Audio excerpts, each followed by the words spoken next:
Welcome, everyone, to That Kind of Nerds podcast, a weekly show where we break down what's going on in the nerdy world. I am CJ Mellon, joined, of course, by Brian Thornton and Josh Burns. What up?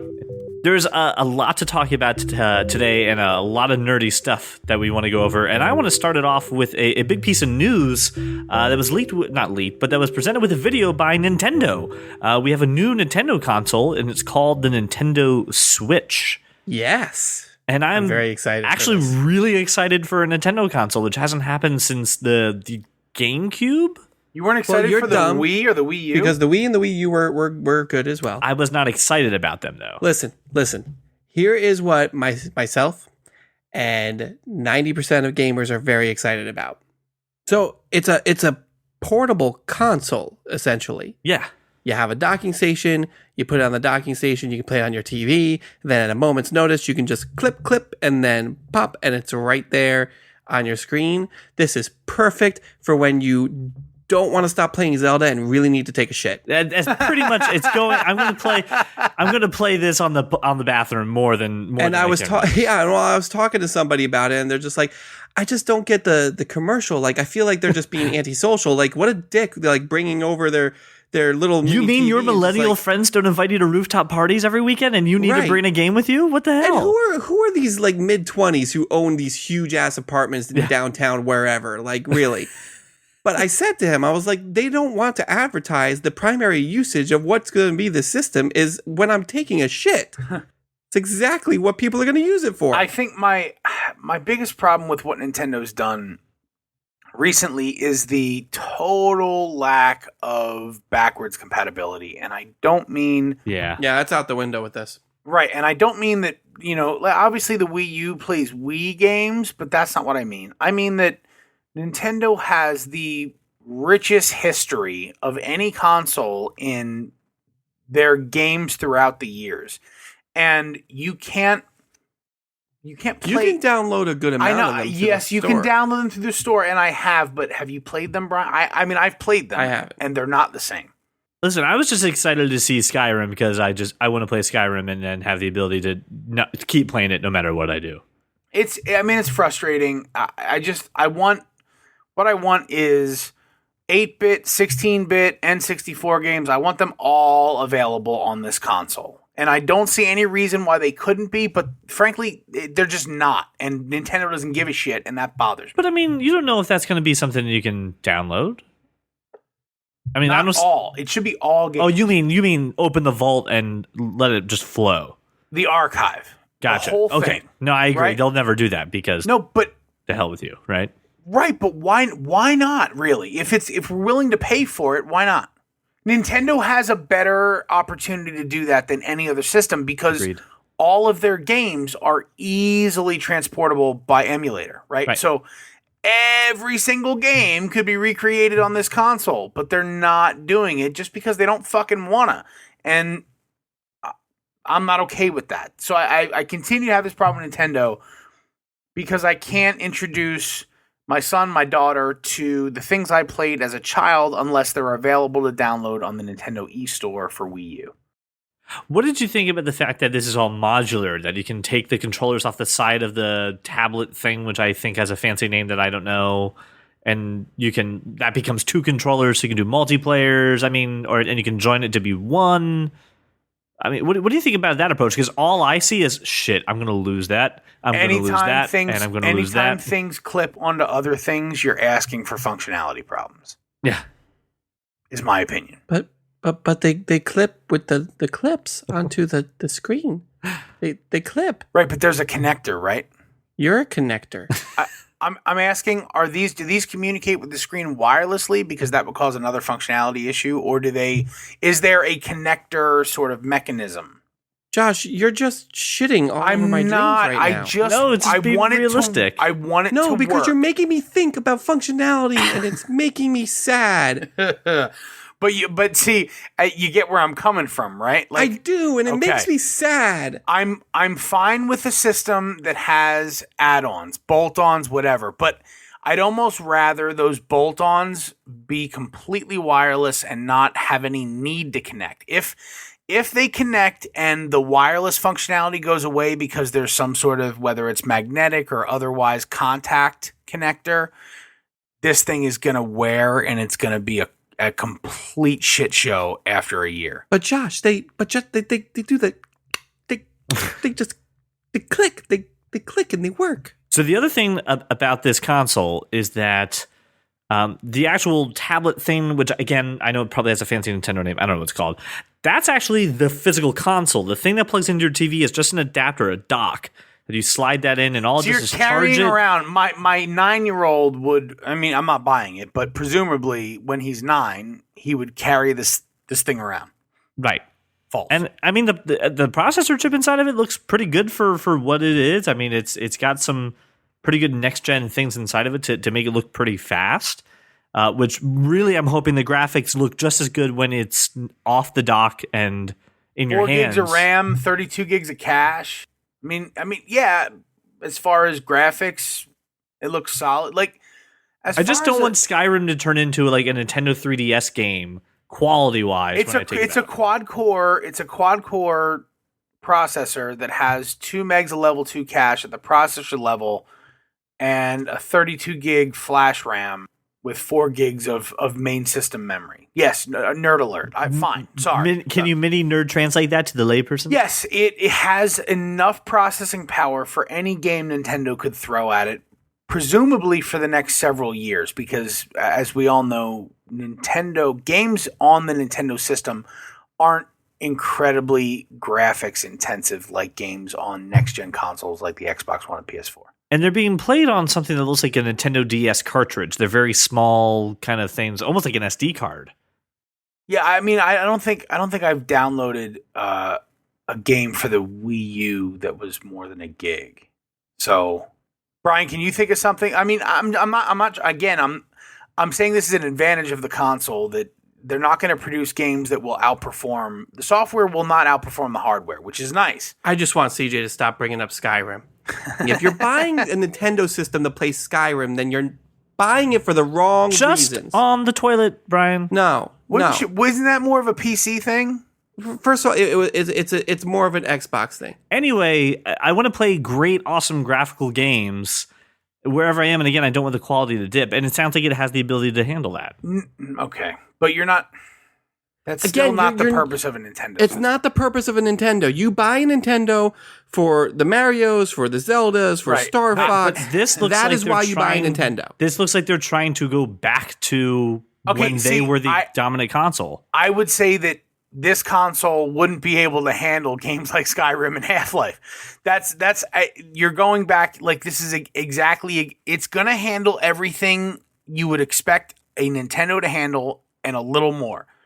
I would not expect this system to handle the next-gen console games. Let's face it. PC gaming. The Wii U tried this already. Right. They launched with Black Ops 2 and it failed miserably.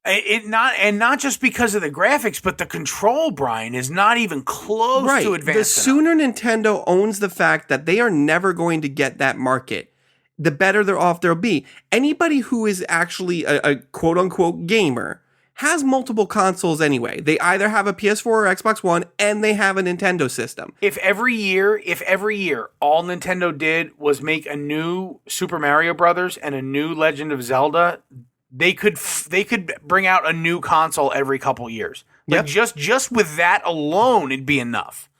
Right? And if they just rested on the Mario franchise and the Zelda franchise and everything they've done well for their entire existence, they would never have to do anything again. I've played FIFA on Wii U. It is unplayable. Unplayable. It's not even, there's no way, right? And look, I've played it on iOS. I've played it on PlayStation 3, PlayStation 4, Xbox 360, Xbox One. It's playable on every one of those, including the iPad and even on an iPhone. You can play FIFA. It's unplayable on a Wii U, and that should tell you they just need to stick with what they're good at. So here's the other part for this. All we know is that it's coming out in March of 2017. We have no idea what the price is. Like, I'm banking on $350. Oof, that's high. Really? I'm thinking 300, 350. That's exactly what I thought. I thought still, 350. which still makes it the cheapest console on the market. I would not pay more than $249 for that. I would pay $300 for it. I know I'm definitely not Gen 1ing this. Like, there's no chance. I'll wait for the next one. Yeah. I mean, at minimum. CJ, when you invite me over to your rooftop party and I have my Nintendo Switch with me, you can't play it then. Well, let me ask you this. In the palatial estate, in which room would you place the Nintendo? And are you worried about any of the very few cats you have getting at it? Well, now that you bring up the functionality of the snappy controllers, I am. So even though the cat to male ratio in your palatial estate is very low, quite low, you're still worried about the cats getting at the Nintendo NX. I'm worried about the cats getting at everything. It's not the NX, it's the Switch. I'm sorry, I'm still calling it by its code name. The point is, I can play this thing in any room, in any palatial state that I desire. I can play it on a freaking airplane. You know how excited I am to go back to San Diego for a 6-hour flight just to play my freaking Nintendo? Be great. I'm just going to fly around on a plane just in a circle all the time. CJ, there's only a few things that are great about having a palatial estate. I mean, obviously there's a downside, right? There's problems, but in a palatial estate, generally, like Brian's got like 12 bedrooms, but 17 bathrooms, and he can play the Nintendo Switch in all of those bathrooms. Assuming that the battery life is long enough to walk to them, because it's a long journey, and we don't know what the battery life is going to be for this thing. You Uber from bathroom to bathroom. That's true, right? Can I Airbnb one of those? Bathrooms and bedrooms. Everybody has more bathrooms, like in a mansion. I'm one person. Yeah, we could do that. We Airbnb it like a hostel. It'd be great. Okay. All right. Well, that's enough It was a line taken from that Jadena song, by the way. Well, that's enough for the Nintendo Switch. It's actually a really exciting thing, obviously, until Josh decides to poke holes and literally rip it apart with dongles and attachments and make me sad, Josh. Question things. Why can't you just let me enjoy things? Why do you have to be a realistic person and tell us that there's limitations and restrictions? You're the guy who talks real fast at the end of commercials to tell me all the terms and conditions apply. I'm the Jimmy John's guy. It's very pie in the sky, and I like the portability. With portability comes problems. If Nintendo has proven anything, they have proven that they have the best portable gaming system. The Nintendo 3DS, the Nintendo DS, the Game Boy Advance. My kids, I guarantee you, kids are both asking for 3DSs for Christmas. Guaranteed. My point is, they've proven that they're good at it. So why not stick to what they're good at, make a portable console with, some HD graphics and some badass games that I can just play anywhere. I mean, the only thing I'm worried about is the battery life. If it lasts me 10 hours, I'm happy. I'm not going to be in the shitter that long.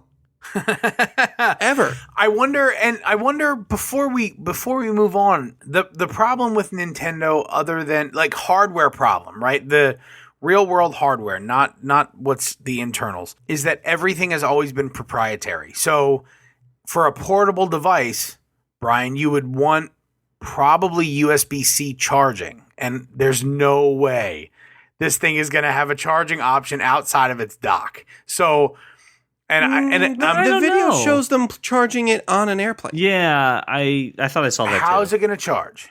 I don't know how. I just saw a cable. What I'm saying is, it would have to be like one of the old sort of proprietary, like old LG male female crazy plugs with the and you're not carrying that with you. Like it's another dongle for you to carry, people. It's another dongle. Why can't it just be like?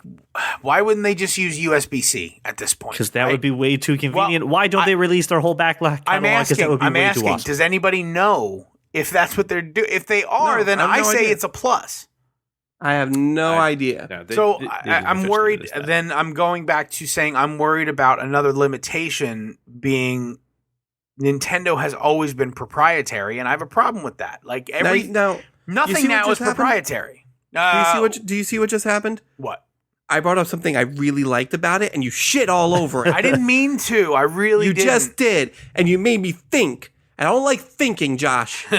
So what you're saying is you realize that I'm not actually shitting on the product, that I'm just saying for a grown-up human being it's not viable, right? I, unfortunately, am a grown-up He human being. doesn't want to grow up. He wants to be a Toys R Us I kid. know, What are I you doing? understand. I'm just saying that, like, I'm thinking about, again, selfishly, CJ, thinking about how often I travel and going, does this make sense? And just, it doesn't make any sense at all, right? Like, I want it to make sense. So because it doesn't work for you, no one else in the world can be happy with I'm just right? thinking about a grown-up adult and saying, would this work on the road, right? Because that's what we all want. We all want to be able to go wherever we want, do what we want to do, and for our things to work. And this isn't a thing that you would favorably, like, you wouldn't be like, oh, the first thing I have to pack is my Nintendo Switch because it's so convenient on the road. Like, that's just not what you're doing. So, yeah, I'm concernicus about it, maybe selfishly, but it just doesn't work for grown-up human beings. We've had this information for 48, 24 hours. So obviously more will come as we get closer. Hopefully, cross your fingers, Nintendo will give us more details. And the other part too is the price. I mean, we could love this thing. It can have USB-C, can do all the stuff that we wanted to do. But if the price is outrageous, then it's just out of reach for everybody. So we shall see. We will follow up with that. But now let's move on to something that Brian can get excited about. Let's lift Brian's spirits back up. I think it's time for Cape Talk. Cape Talk. So there were a couple trailers released for that. And I want to start off with the granddaddy of them all. And I want to talk about Logan. No, because Josh is just going to shit all over it. We have to talk about Logan. Oh, I know we have to talk about it, but you said you wanted to get me excited, and Josh is just going to shit all over this. Where's your brother, Brian? Call your brother. He'll be on our side. I won't shit all over it, Brian. I'm not going to. Oh, I do not believe you, sir. I'm not going to do it. I don't believe you. Look, we all saw the preview for Logan. We also saw the trailer for Logan. It's Old Man Wolverine. I get Good it. use of Johnny Cash. Using 9 Inch Nails. 9 Inch Nails, which they have said that is the better version than their own version. They may have said that, but I don't agree. It really? Doesn't matter. No, man, because I don't want to be sad. Like, I just want to think, oh, Trent Reznor is a tortured soul. I don't want to be sad about it. Give me a break. God, I don't. Why does everything have to be sad? You know who's also a tortured soul? Logan. I know he is, and he's tortured. Look, I'm sure it'll be a good movie. I am just sick of the timeline switching. If we could stop the timeline, and I know it's supposed to be old. They're old. I don't know how far in the future it is, but I'm assuming there's some amount of makeup you could just put on McAvoy. And well, I'm glad you said that because this is Patrick Stewart's last Charles Xavier movie. Good. This is it. Now that's the only shitting on it I will do. The movie, the action looks solid. I'm excited for the movie and hopefully the moving on of what's his face. Hugh Jackman is Wolverine. How dare you? Yeah, I'm excited for Hugh Jackman to move on. If this is the last, I'm thrilled. It looks good.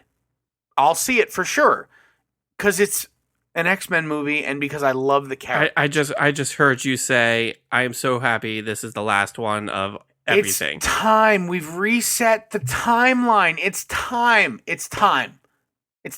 You're making me sad again. I'm sorry, is it time?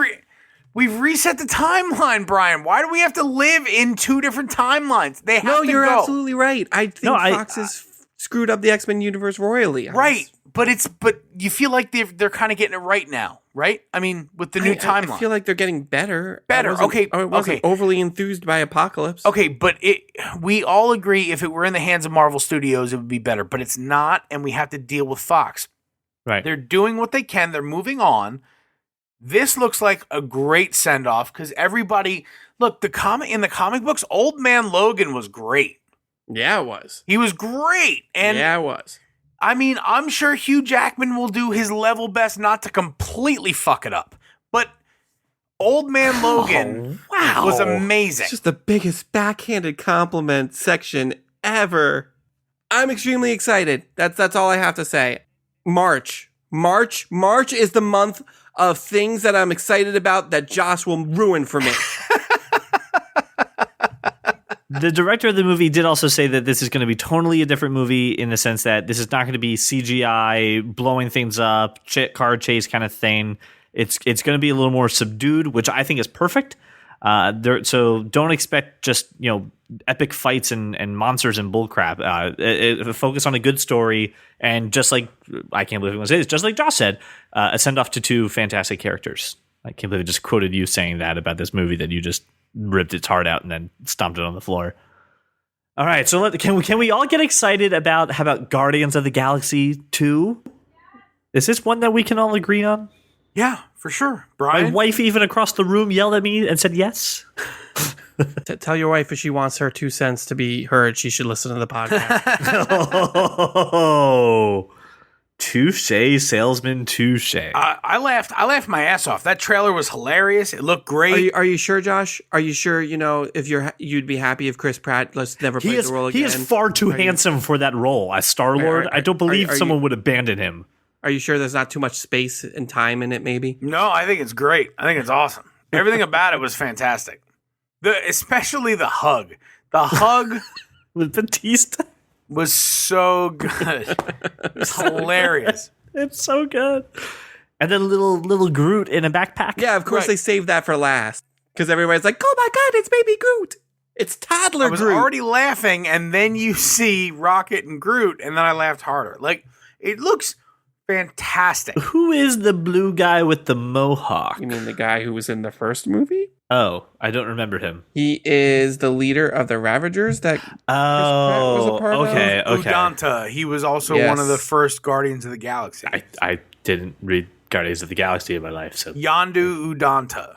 Thank you. Yondu is his name. Cool. I didn't even look that up. That was recall. There you go. Good job. Good job, man. Okay, so we like this movie at least, right?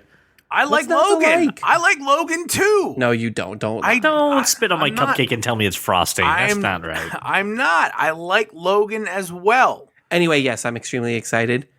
And May's going to be great because you know what's going to happen? I'm going to be in my movie theater an hour and a half early playing my Nintendo Switch waiting for Guardians of the Galaxy to start. You'll have that Switch for a month so the battery will still be good on it too. I'll have it for 2 months. I thought it comes out in... Oh, yeah. May. My bad. Beginning of May. Okay, my bad. Okay. Anything that we want to say about that movie besides the fact that holy crap, it looks good so far? No, I mean, it was a teaser trailer. There wasn't much to say besides the fact that, holy crap, it looks so great. Everybody loved Guardians, right? There's nobody I know that didn't love that movie. So, hell yeah, man. We're excited. What's the next trailer? This last one is a stretch for Cape Talk, but I'm going to allow it, all right? And that is Assassin's Creed got an extended trailer. Not Cape Talk. It's just not. They wear hoods and it's not a cape. Fine. Not a cape, first off. Not a superhero, second off. Fine.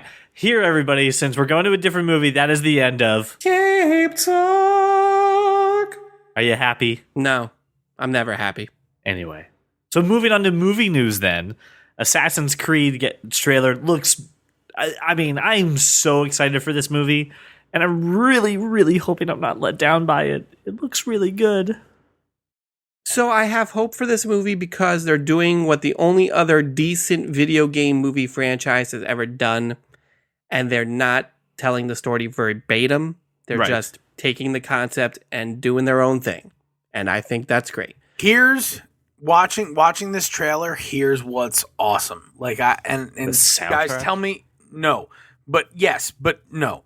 Tell me if you thought the same thing. I'm watching it, and I'm going, holy crap, they've basically completely abandoned the video game and they're trying to make this a franchise. That's exactly what I think. Exactly. So, but here's the thing, but it played incredibly, and I'm watching it, and there was that moment when Marion Cotillard, she says, "Welcome to the Spanish Inquisition." And that was the moment I went, holy shit, this could be welcome to any moment. They could do this 100 times. And CJ, I don't want you to be concerned because I believe if this doesn't work as a movie franchise, this works as a Netflix series. Oh my God, yes, absolutely. No, immediately. I see even if this doesn't work right away, there's like 4 other ways you can just pick this up and run with it. This would be a Netflix series that I would watch and watch and watch and watch and watch. Are you kidding me? Like an entire season of a period in time. You could do it infinitely, and you could change You could change the main character, Right. and because it's a bloodline, it wouldn't matter.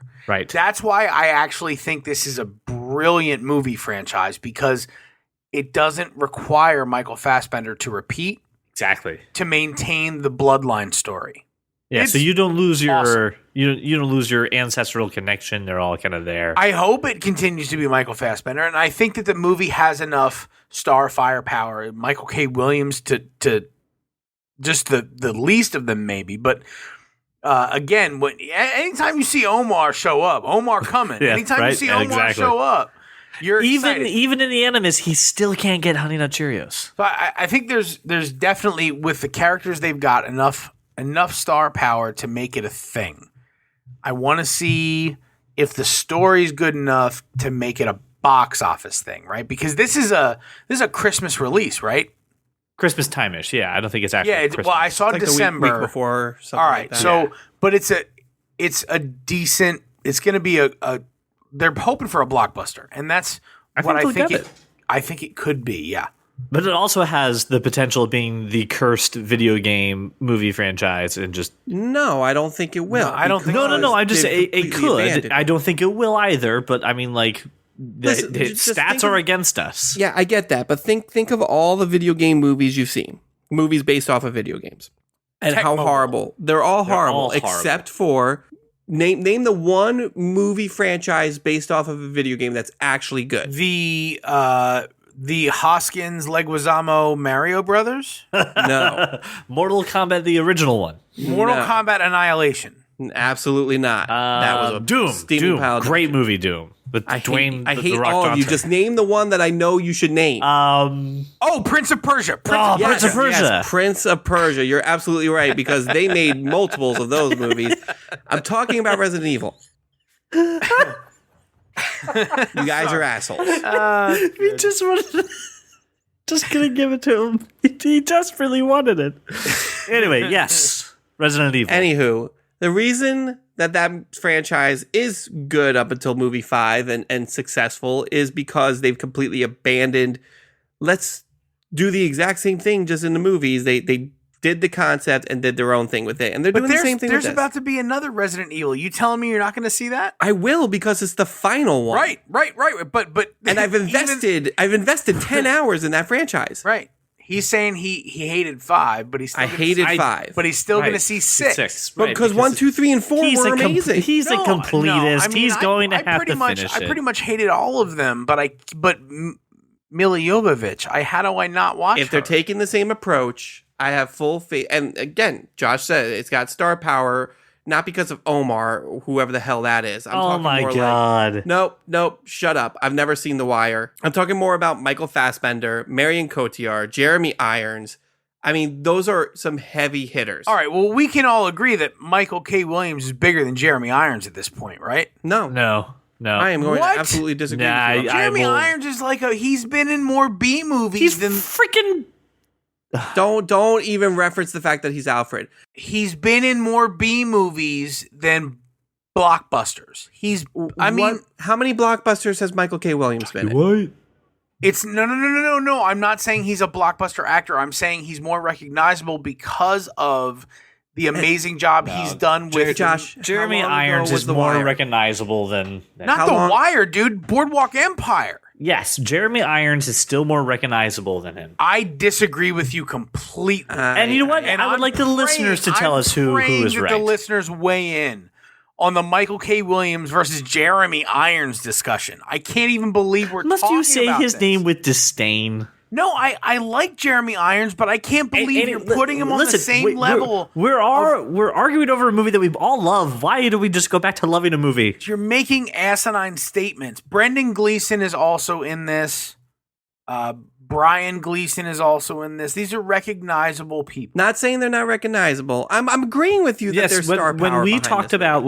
about I think it was Batman vs Superman very early on in this podcast. You said the people who walk around the mall and then go see a movie are drawn by names to go see other movies, and this is how franchises are born. This has that capability, and the fact that just like you're all saying that we're comfortable enough of honoring the source material but not walking straight down the path. I agree, Josh. Franchise, no matter which way this goes, movie and or streaming service like Hulu or Netflix or Amazon.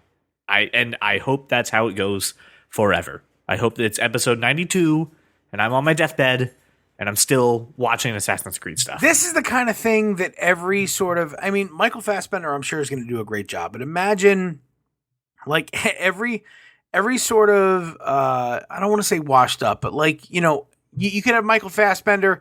He decides he's not going to do the next one. You could have Tobey Maguire do one. You could have Topher Grace do one. Everyone who's ever been in a crappy like Spider-Man movie, they could do one of these. Do you really need to hurt me like that? Oh, jeez. Because I made fun of and said Omar wasn't as big as Jeremy Irons. You really got to do that to me? That was retribution. I got to do it a bit. Yeah. You spent the first 20 minutes of this podcast shitting on everything that I love. And now you're going to take one of my favorite movie franchises and just use it against me? I guess they could also have Aaron Paul do one. I don't appreciate the quote unquote shade, as the kids are calling it nowadays, I'm not being thrown my way. Shade, bro. I'm not throwing shade. I am feeling quite shady over here. I'm not throwing any shade. I'm trapped and enveloped in darkness from the shade that you have thrown my direction. Weren't you born in the darkness though? No, no. I was indeed born in the darkness. Thanks, Bane. Nice to have you here, buddy. Yes, CJ. You thought I was gone, but I have returned triumphant. You've been gone for a couple episodes, and they even tried to do you on that other podcast. It didn't work out. CJ, who the hell is Omar? Omar coming, okay? Why is Omar's this man coming. so important to Joshua?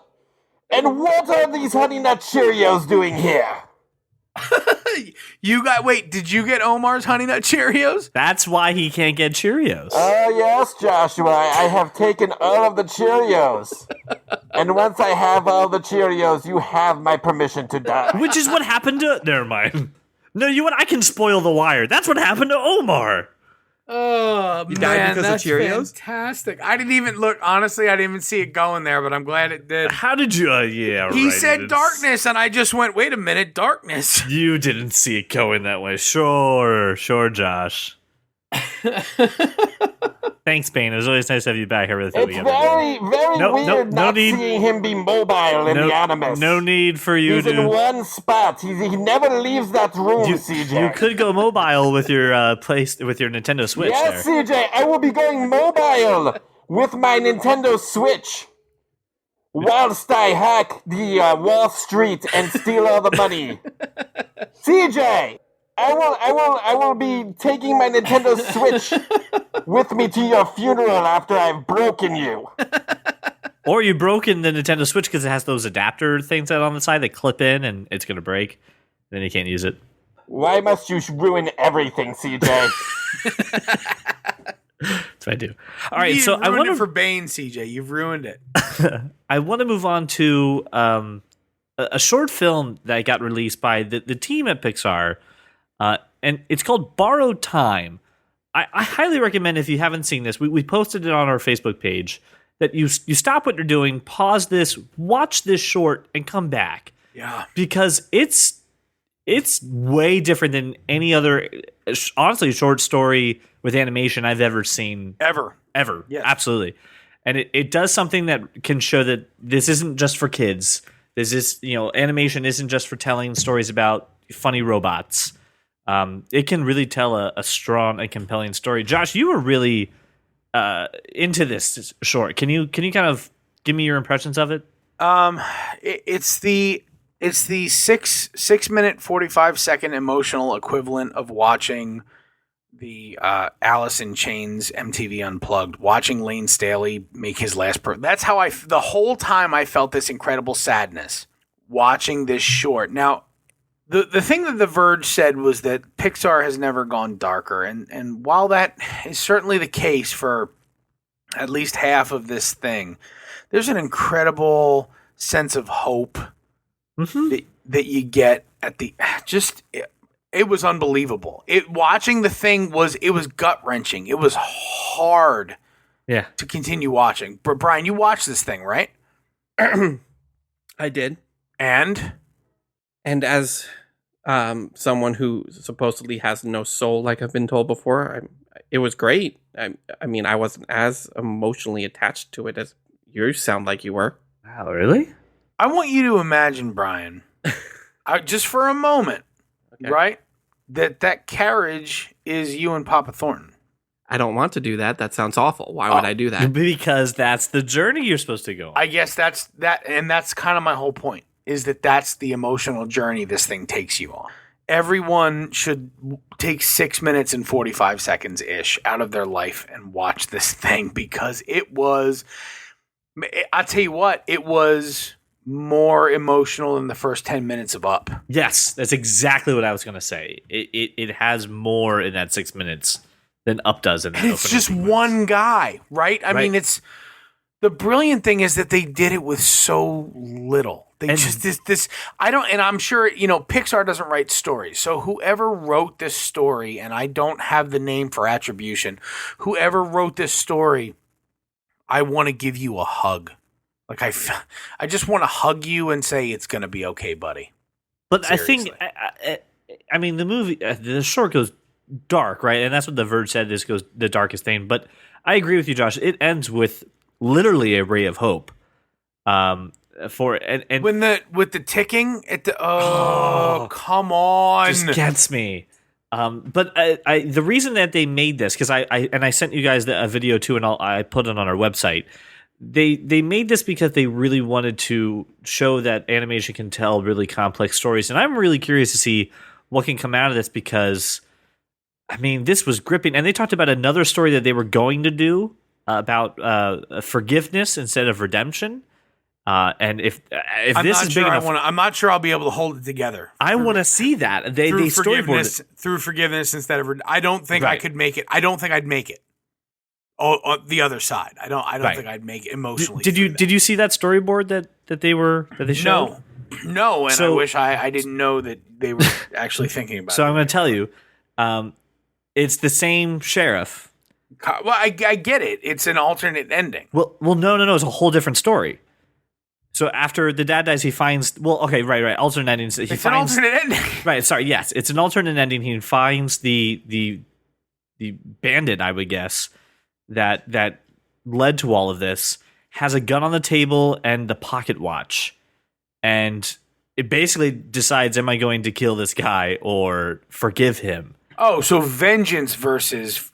redemption. Yeah, absolutely. But okay, well, you said forgiveness. That's not. But ends with forgiving him for it and gives him the pocket watch. Gives him the only memory he has of his dad. Now I understand.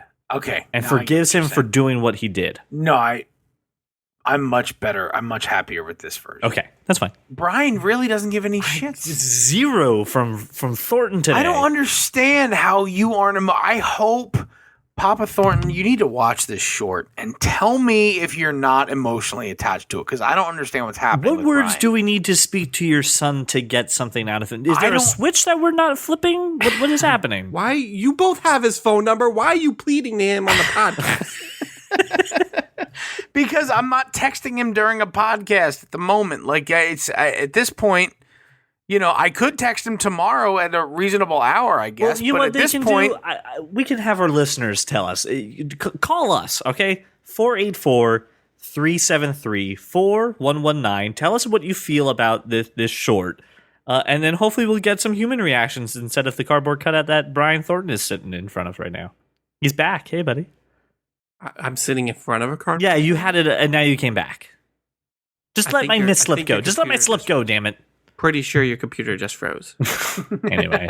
Anything else you wanted to put about Borrowed Time? It was sad. But it wasn't sad. Like, that's the thing. I don't think you watched the end. I feel like you missed the ray of hope. The whole thing. The literal ray of hope. Listen, it was great. It was the relief. Really well done. The relief he felt when he found that, like, it's like 40 years of guilt and shame and weight lifted, and he just breaks down, right? And when he does give up all that guilt and shame and grief, the fucking watch starts ticking again. Holy shit. I swear to God, my heart left my body for a moment. Yeah. It was I again, My heart leapt just in that moment. It was I'll unbelievable. watch it again. I'll watch it again. Unbelievable, fantastic. Please, if you still haven't stopped the podcast and watched this video, do it right now. It's in the show notes. Go watch it. Borrowed Time. Truly amazing. I was more emotional about the borrowed time thing. And again, maybe different emotional, but I was more emotional than I was watching this Cubs game Thursday night. The Baez kid killed it and put on a show, and when hit after hit after hit, they strung it together. And I jumped off my sofa at one point. This thing, I swear to God, my heart left my house. It was unreal. I mean, I didn't, obviously demonstratively jump up and arms in the air and whatnot, but it was more emotional than a championship series playoff game. It was unbelievably good. Very, very, very good. I'm just trying to illustrate for Brian. Like, it was I don't get it. Because you're an emotional dude. I don't get it. Let's stop doing that kind of nerd and let's just talk to Brian. Generally, let's just talk so to Brian. Passionate about things. I don't get the connection, especially with the relationship you have with your father. I don't get the the misconnection. I'm going to Craigslist your misconnection for borrowed time. Okay. All right. I don't know what to tell you. Let's move on and let's close the show with some nerd translation. Oh, you don't want to talk about something else that Josh can ruin for me? You know what? I had another topic and decided not to do it based on Josh versus Josh. What topic is that? Is it something Josh can ruin for me? Yes, it's something he can ruin for you. Which topic? It's cons. It's conventions you can go to that are slightly unusual. I didn't even read that article. That's okay. We're going to skip it, so it's all right. We'll Brian, save it for another time. Brian, skip it. You would have shit on that one too. I probably would have. Anyway, so we got our friend of the show, Ben Frazier, sent in a list of questions that he would like to be translated for his non-nerdy consumption. The first one is just a little clarification. So can you please explain what it is you talk about when you talk about, quote, the Marvel Universe? Do you mean stuff that's only made by Marvel? What exactly is the universe that you're talking about? Wow, that's a multifaceted question, though, because generally I think we're pretty good at distinguishing between the Marvel Universe and the Marvel Cinematic Universe. So, and the DC Universe and the DC Cinematic Universe. Yeah. And the Marvel Television Universe and the DC Television Universe. There's quite a few things and the Elseworlds. So there's... And the what if stories. When Brian and I talk about the Marvel Universe, we could be talking about anything ever published in a comic book, right? And I hope, and it's kind of been a point of pride for me that we've always distinguished between comic books and the cinematic universe and what we see on Netflix and so on and so forth. So, Brian, I mean, maybe you feel differently, but I think that when we say Marvel Universe, you and I are both talking about anything that is basically comic book canonical. This is a great question for you too, because I also, up until the very end, have the exact same question. How can I measure how good a TV is? And then what is the difference between 720, 1080, and 4K? Well, and Blu-ray? Well, I think you can generally measure how good a TV is by the amount of money you spend on it. True story. For starters. You get secondly, what you pay for. 720, 1080, 4K. Those are lines of resolution. 720, 1080, 4000. Blu-ray is more technology that handles audio rather than video, but does promote better. I mean, I don't think it's about the disc storage, but you generally see a larger, higher compression and better storage on a Blu-ray disc. Brian? Yes to everything you just said, and just to dumb it down, Blu-ray's better than anything. I mean, I don't know what to say about that. Listen, folks, Blu-ray really, despite anything you may have heard to this point in your lives, Blu-ray is more about audio than it is about video. The video doesn't change. The video's in your TV. Right. That's the TV does all the work to make the picture look good. The right. Blu-ray is making your audio sound. It's about wonderful. Audio, not video. If you do not possess any audio equipment, so basically if you have a Blu-ray player plugged into a television, you're just wasting your money. So that's going to come up later. So, but this is building upon that. When renting a movie on demand and it's for sale, should I choose standard definition over HD to save the money? Yes or no? everything's been scaled up at this point. I don't have a problem with you doing that with things that were filmed in 4:3 versus 16:9. If it's any movie post 2006, you should just probably do HD. Well, first 2 seasons of Scrubs were standard definition. Yeah. Yes. Right? So I'm going by like, if it was filmed, all right, let me define it this way. Every movie that you rent on demand or pay for on any media anywhere, right? You get to look at sort of the specifications of the movie beforehand. If the movie says 4:3, just get standard definition. It's not going to help you to get HD, in my opinion, on anything filmed in 4:3. Brian, do you disagree with that? No, it's like putting a sweet spoiler on your 1999 Honda Subaru or whatever. Did I do a good car analogy? It was a terrible car analogy. Honda Subaru. That was the best thing ever. And he's right. You might need that spoiler for all the downforce. So maybe get it anyway. What is the safe year for high definition then? What year do you say, listen, if there's a standard definition option, don't even bother. You're just wasting your time and money. I think Brian might be right with 2006. I remember in 2002 upgrading my Comcast to get hockey in HD. So I remember being an early adopter. 2006 kind of seems right to me. Okay. What technology is Chromecast? Is that Bluetooth? No. No, it's Wi-Fi. It's the Wi-Fi's. It's the Wi-Fi streaming. Is there a chance when all the audio jacks are gone from our phones that we will have 2 ports, one for charging and one for listening to music? It's more likely that there will be one port that does both simultaneously than 2 ports or a dongle. Either way, it's not likely that when hardware departs from a port, it's not likely they add a second one right. for the similar functionality. Not like a laptop or anything like that. Right. So, it's going to be, I envision it as a single sort of data streaming, power streaming. Everything's a conductor. If it can do one thing, maybe you can do multiple with minimal interference. All right. The next part was back to a previous point that you had made, Josh. The sound on my TV is broken. Can you walk me through a non-expensive, easy installation way to get good sound back on my TV? Get a soundbar. Yeah. You can get like a cheap soundbar for $100 to $200. All right, calm down. I would probably go more, but calm down. He said a cheap way. And he said inexpensive, not cheap. There's a difference on that.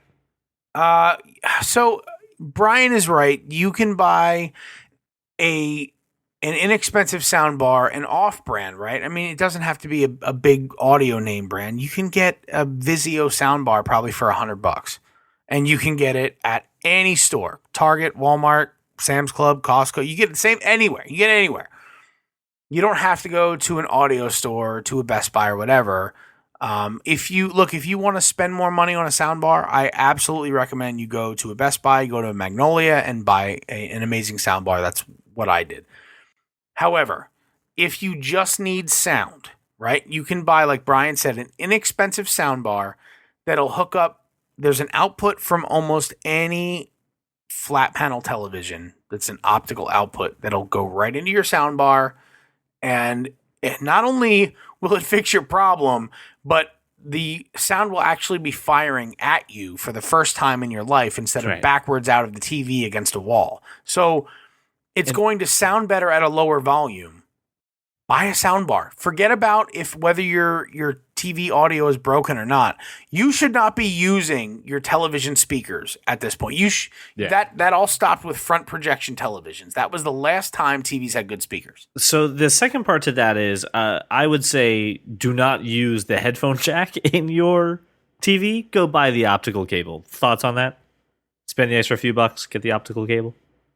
Yeah, it's a better quality. Okay, just helping them out. Okay, these aren't. I said these rear projection televisions had giant speakers. New TVs. Let me just put on the level. They have 20-watt, 2-inch speakers. There is no way that could give you good sound. Get a sound bar. All right. Two final questions, and here's the second to last. I think the next development on the Amazon Echo will be a refrigerator that reorders your foods automatically based off sensors and user habits. Do you think that's something that they're working on? Doesn't Samsung already do that? Yeah, you scan like the barcodes, like your milk and eggs, and then it's like your stuff is bad. Get new ones. So it basically, but Well, there's Samsung also the Samsung refrigerator that literally like is a camera inside your fridge that you can access from your phone. Right, we talked about that one. No, we talked about that before. We mocked it. Right, but no, I'm not saying it's a great invention. I'm just saying that they have it. Yeah. But what Samsung does is it asks you to tell it the things you buy weekly, monthly. Like it asks you at what frequency you buy things, and then it reminds you when that time frame is over to buy them. So while I think that the technology exists, kind of what really. And to answer the question directly, Ben, I think that in order for something like that to happen, your refrigerator would have to be equipped with separate sensors that would measure weight instead of time, right? So if I put my milk, if this is the spot where I put my milk, the only way you would know to reorder it is when it gets below X grams or ounces or whatever the unit of measure is. So no, I don't think we're going to be at that point anytime soon. And even if we did get to that point, I think there are so many other obstacles in ordering and delivery and that kind of thing. I think that we're at the point where instead of worrying about things being ordered automatically for you, you could very easily subscribe to an Amazon pantry type of delivery where it'll auto deliver at a certain time frame, and that's more convenient than worry about your fridge reordering. Frankly, I wouldn't want my fridge ordering milk, and even if it could, I wouldn't want somebody at the store picking the gallon of milk that I was or the eggs that I was getting. Like I would want to do that myself. So I don't think the convenience is a good substitute for quality in this case, and I think that it's detrimental to the consumer. As someone who has an empty fridge, I don't have any. And also, I think that a Foldymate is a better invention than Yes! any of these.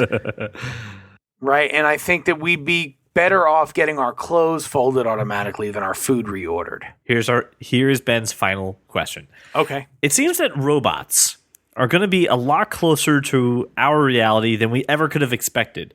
Do you think that in 20 years, everyone will have a robot in their home?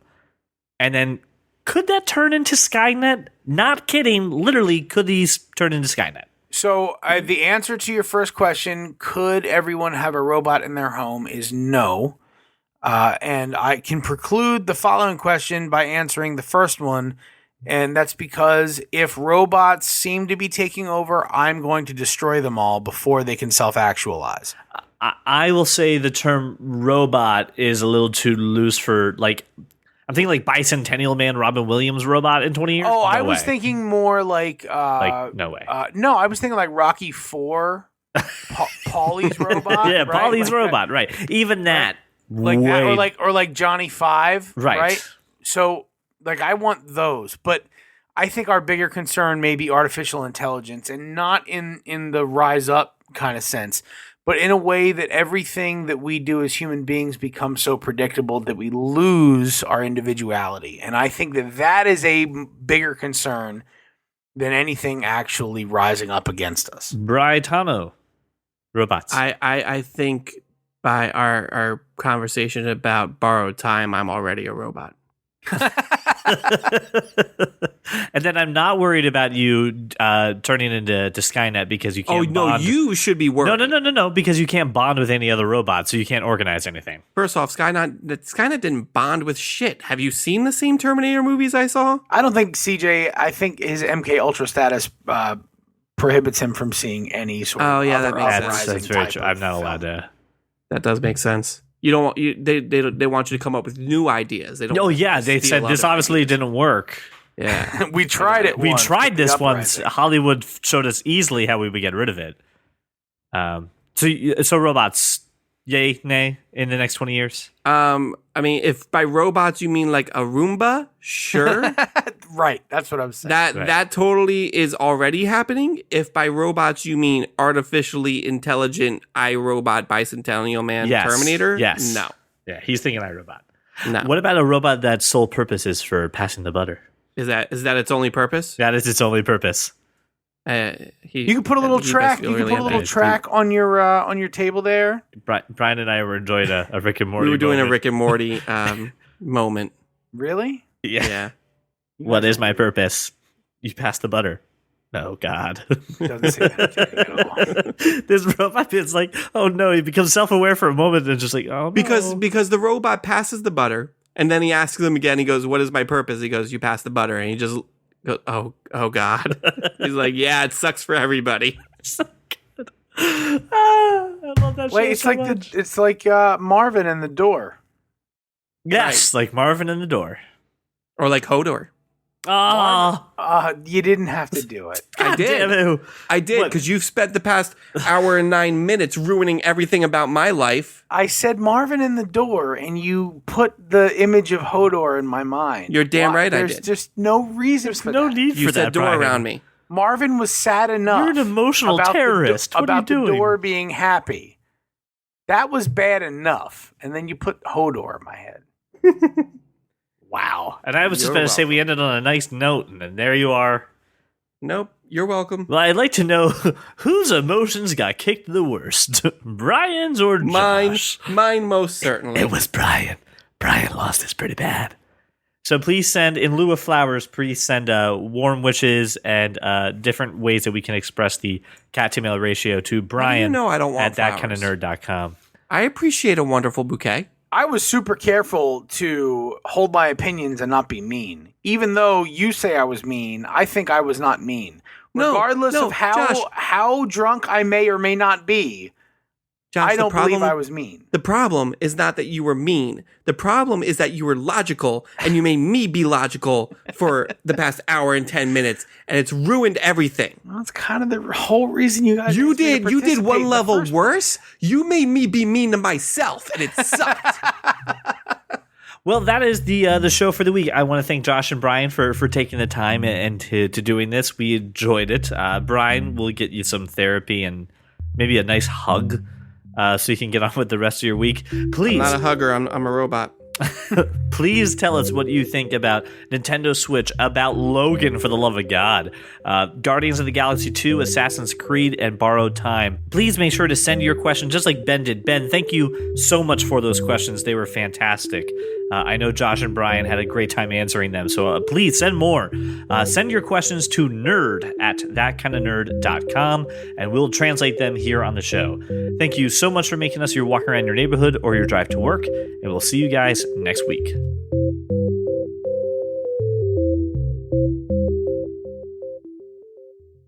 It's time. We've reset the timeline. It's time. It's time.